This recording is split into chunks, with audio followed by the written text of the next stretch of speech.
میں ہوں لالا رخ. پروگرام ہے وائس آف ریزن. ہمارے آج کے معزز مہمان ہیں retired brigadier Samson Simon Sharaf صاحب. مجھے بہت خوشی ہے آج کہ میں آج ایک انتہائی اچھے سیاسی اور معاشی تجزیہ نگار اور ایک رائٹر سے انٹرویو کر رہی ہوں، اور جو کہ ایک سپاہی بھی ہیں. ساری زندگی آپ نے فوج میں سرو کیا، پاکستان کے لیے خدمات سر انجام دیں. میں سب سے پہلے چاہوں گی کہ آپ اپنے آپ کو تھوڑا سا انٹروڈیوس کر دیں، ان دا سینس کہ میں نے آپ کا ٹویٹر کا ہینڈل دیکھا، اس میں اپنے آپ کو آپ نے پیوندہ لکھا ہوا ہے، جس کا میننگ خانہ بدوش جپسی کے آوارہ گرد کے معنوں میں آتا ہے. تو آپ یہ فرمائیے گا کہ اس کے پیچھے کیا سوچ ہے، کیوں آپ اپنے آپ کو پیوندہ کہتے ہیں؟ آتش کو میں کوٹ کروں گا، میری طرح سے مہ و مہر بھی ہیں آوارہ، کسی حبیب کی وہ بھی ہیں جستجو کرتے. تو ایک پاکستانی کی حیثیت سے ہم تو ایک حبیب کی جستجو میں ہیں، ایک منزل کی جستجو میں ہیں. بہت خوبصورت. اور وہ جو جستجو ہے وہ آوارگی ہے. ہم ایک صحرا میں ہیں، جیسے علامہ اقبال نے کہا کہ تو شاخ سے کیوں پھوٹا، میں شاخ سے کیوں ٹوٹا، منزل ہے کہاں تیری آئے لالائے صحرائی. پاکستانی قوم لالائے صحرائی ہے. وہ منزل جس کا تعین یا جس کی ویژن قائد اعظم محمد علی جناح نے دیکھی تھی، ہمیں اس منزل کا ابھی تک پتہ ہی نہیں کہ وہ اس منزل کی تشریح کیا ہے. تو یہ جو تمام آوارگی کا سفر ہے ایک صحرا کے اندر، وہ صرف پابندہ کر سکتا ہے، خانہ بدوش کر سکتا ہے، کوئی اور نہیں کر سکتا.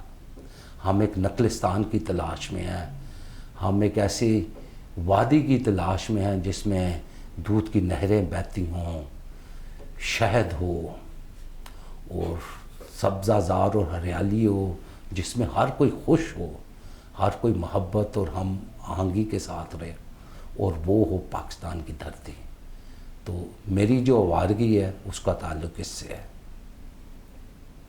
بہت خوبصورت. بالکل آپ ایک آئیڈیلزم کی طرف جا رہے ہیں. میں نے آپ کے پچھلے 17 برسوں میں جو آپ نے آرٹیکلز لکھے، جو آپ کے شوز میں نے دیکھے، اس میں نے یہ نوٹ کیا ہے کہ آپ کی سوچ میں ایک ٹھہراؤ نہیں ہے، ایک بے چینی سی پائی جاتی ہے. ہر چیز کو آپ بہت گہرائی کے ساتھ محسوس کرتے ہیں. فیل ہوتا ہے کہ آپ کے اندر ایک ڈیپ انسائٹ ہے، اور اس کی وجہ سے آپ فورسی کرتے ہیں، حالات کا تجزیہ کرتے ہیں، فورسی کرتے ہیں. آپ یہ بتائیے کہ آگے آپ کیا دیکھ رہے ہیں؟ اگر آپ نے مجھے اتنا پڑھا ہے تو آپ کو پتہ ہوگا کہ میرا جو بلاگ ہے ورڈ پریس میں انسائٹ اینڈ فورسائٹ کے نام سے ہے. کسی زمانے میں ایک شو بھی کرتا تھا ایک چینل پر، اس کا نام بھی انسائٹ اینڈ فورسائٹ تھا. ایک سپاہی کی حیثیت سے a soldier must lie in wait for a day which may never come and be ready if it does, even to the peril of his life. تو جو ایک سپاہی ہے نا، وہ موت سے آنکھ مچولی کھیلنا سیکھتا ہے. وہ اس کی آخری جو منزل ہے، یعنی وہ موت سے نہیں ڈرتا.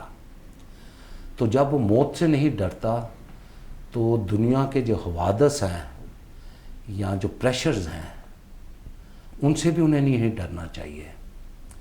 میں سولجرز کی ان لائن سے ہوں جو کیریئر کانشیس نہیں، کبھی بھی کیریئر کانشیس نہیں تھے. اور اب تقریباً 18 برس ہو گئے مجھے فوج سے ریٹائر ہوئے. اب بھی میں کسی دنیاوی پوزیشن کے لیے یا اعلیٰ عہدے کی کاوش میں نہیں ہوں. مجھے پتہ ہے کہ اگر میں اویکننگ لوگوں کی کر سکتا ہوں، میں چند لوگوں کو جگا سکتا ہوں، تو وہ میرے لیے بہت بڑا ثمر ہے، بہت بڑا پھل ہے میرے لیے. اگر میرے نصیب میں ہوا کچھ تو وہ خود بخود آ جائے گا. میں زندگی بھر میں نے یہ کام نہیں کیا کہ ایک پوزیشن حاصل کرنے کے لیے یا پروفیشنل ایڈوانٹیج حاصل کرنے کے لیے میں نے کسی کی چاپلوسی کی ہو. مجھے یاد ہے ہم امیر خسرو کی شاعری پڑھتے تھے جب ہم سینے کیمبرج کر رہے تھے, تو اس میں ایک شعر تھا کہ شیر سیدھا تیرتا ہے تیز رفتہ ناب میں. تو شیر جو ہے وہ ہمیشہ سیدھا تیرے گا, وہ پانی کے بہاؤ کے ساتھ نہیں اڑے گا. اور پنجابی میں کہتے ہیں کہ جو شیر ہے نا وہ گھاس کھا لے گا, گھاس نہیں کھائے گا, بھوکا مر جائے گا. تو ہم اس قسم کے سپاہی ہیں. تو وہی قاعدہ جو ہے وہ ہماری زندگی میں اور ہمارے کردار میں رچ بچ گیا ہے. آپ نے جو ابھی فرمایا کہ ایک سپاہی جو ہے ہر وقت موت کی آنکھوں میں آنکھیں ڈال کر جیتا ہے اور موت سے مقابلہ کرتا ہے, بقول آپ کے آنکھ میں چولی کھیلتا ہے. تو جب وہ اتنے ہائی رسک پہ رہتا ہے تو ڈیفینیٹلی وہ یہ بھی سوچتا ہوگا کہ اگر میں اس لیول تک کے لیے تیار ہوں کہ اپنی جان کا نذرانہ پیش کر دوں اور کسی بھی وقت جب بھی ضرورت ہو اپنے ملک کے لیے, تو وہ یہ بھی سوچتا ہوگا کہ یہ ملک پھر اسی حساب سے ترقی بھی کرے, اسی حساب سے انڈیپینڈنٹ بھی ہو. آپ کیا سمجھتے ہیں کہ ہم کس طرف جا رہے ہیں, ہم کس طرف؟ میں تو یہی سوچتا ہوں جو آپ نے کہا ہے, میری تو سوچ یہی ہے کہ ہم ترقی کے اس منبع پہ پہنچیں جہاں پر ہم چراغ نور, اللہ تعالیٰ کا نور, نور خدا کی طرف نور بن کے چمکیں, پاکستان چمکے اور پوری دنیا کو نور دیٹ. کیونکہ ایک سپاہی کی, آپ نے مجھے کہا کہ آپ ذرا آئیڈیلزم کی طرف ہیں. موت کا انتظار کرنا اور موت سے نہ ڈرنا آئیڈیلزم نہیں ہے. جتنے بھی سپاہی کا یہی آئیڈیلزم ہے. سپاہی جب انتظار کرتا ہے even at the cost of his life, میرے خیال میں اس سے بڑا پروفیشنل آئیڈیلزم ہے ہی نہیں. ڈاکٹر کا ایک آئیڈیلزم ہے کہ اس نے بہترین سرجن بننا ہے, مرتے ہوئے کو بچا لینا ہے, دوائیاں. انجینئر کا ہے کہ میں ایسی بلڈنگ, پل, ریلوے بناؤں. تو سپاہی کا کیا ہے کہ میں مر جاؤں تاکہ باقی زندہ رہیں, وطن کو زندہ کر جاؤں. تو لوگوں کو زندگیوں کی خاطر اپنی جان قربان کرنا, اس سے بڑا آئیڈیلزم نہیں ہوتا. لہٰذا ہم جو سپاہی لوگ ہیں ہمارا آئیڈیلزم جو ہے وہ برحق ہے کیونکہ ہم نے زندگی ایسی گزاری ہے. بریگیڈیئر صاحب, آپ کی 3 نسلیں ہیں جو پاکستان کے لیے خدمات انجام دے رہے ہیں, پاکستان کا نام روشن کر رہے ہیں. میں چاہوں گی کہ آپ اس حوالے سے بھی تھوڑی بہت گفتگو کیجیے ہمارے ساتھ. جی, میرے والد تھے جن کا تعلق پیلو والی سے تھا. وہ پیلو والی ریڈ کلے فورٹ سے پہلے فیروز پور کا حصہ تھا, بعد میں پھر وہ سرگودا میں آ گئے. وہ ایک شاعر بھی تھے اور الٹرا نیشنلسٹ شاعر تھے, بہت اچھی شاعری کرتے تھے. انہوں نے پڑھایا بھی ہے سرگودا میں بھی, خالصہ ہائی اسکول سرگودا میں, مشن ہائی اسکول راجہ بازار راولپنڈی میں بھی. ان کی ایک لینڈ مارک بات بتاؤں کہ 23 اور 24 مارچ 1940 کو وہ منٹو پارک میں موجود تھے. اور ظاہر ہے وہ تو ایک عام ادنا سے ہوں گے, لیڈر تو نہیں تھے تحریک پاکستان کے. تو انہوں نے ایک نظم پڑھی تھی, اس میں نا وہ جلسے کو گرم کرنے کے لیے جو نظمیں, تو وہ نظم آپ دیکھیں گے میری فیس بک پہ بھی کہیں موجود ہے. ہم عزم کے پختہ ہیں, پستی کو مٹا دیں گے. پھر جب پاکستان بنا تو انہوں نے اس نظم کو امینڈ کیا پاکستان کے مطابق. تو وہ بڑی زبردست نظم ہے. It is a history in it self. کیونکہ وہ سیاست میں بہت حصہ لے رہے تھے, and he had join the army before 47.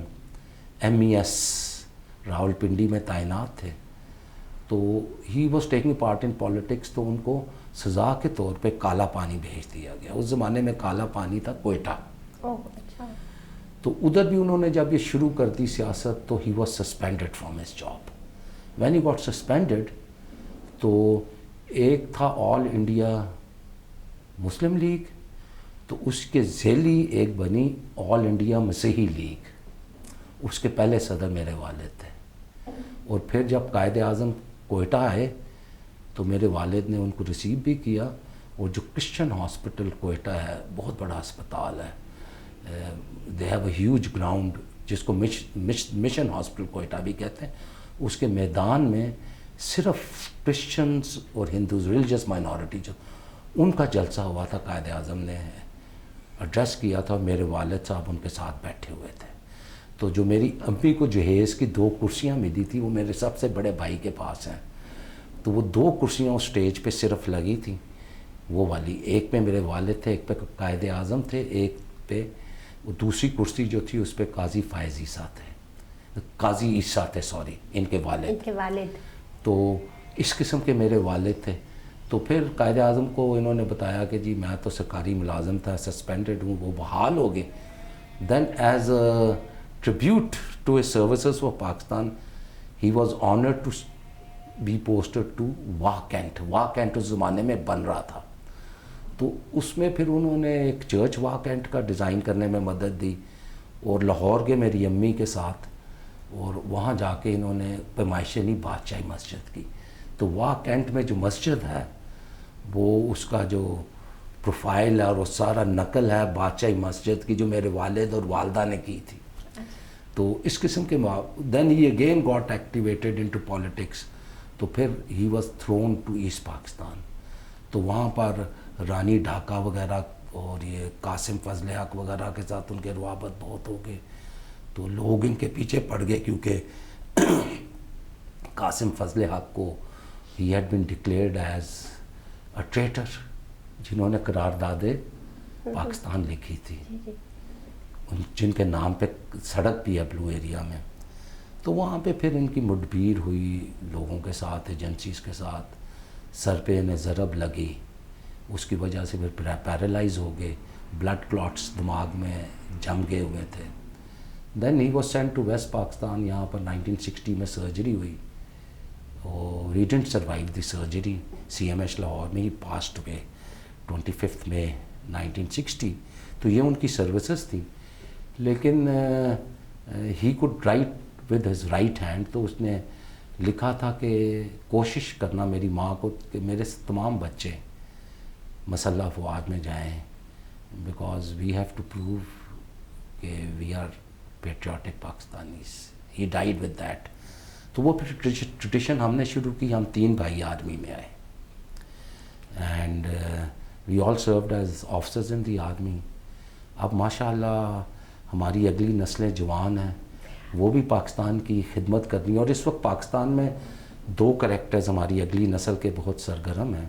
ایک تو میری, سوری آپ کو انٹرپٹ کر رہی ہوں, میں چاہوں گی کہ اب پہلے آپ نے اتنی اچھی خدمات انجام دی ہیں, ساری زندگی آپ کی فوج کے ساتھ گزری ہے, فوج میں گزری ہے, تو آپ نے کیا خاص کارہائے نمایاں انجام دیے ہیں آرمی میں؟ جی آرمی میں رہتے ہوئے آپ کی کوئی ایسی خاص خدمات ہوں جس کو آپ؟ نہیں, I was just plain soldier doing my duty, اور جو کچھ بھی میں نے کیا اپنی فرض کی ادائیگی میں کیا, اور میں سمجھتا ہوں اس فرض کی ادائیگی میں مجھ سے کوتاہیاں بھی ہوں گی. It was never 100%, but some things, کچھ چیزیں جو میں ایک یادگار ہے فوج کی لائف میں میرے لیے, وہ یہ ہے کہ میں نے ٹرین کیا ینگ آفسرز کو school of infantry and tactics Quetta میں.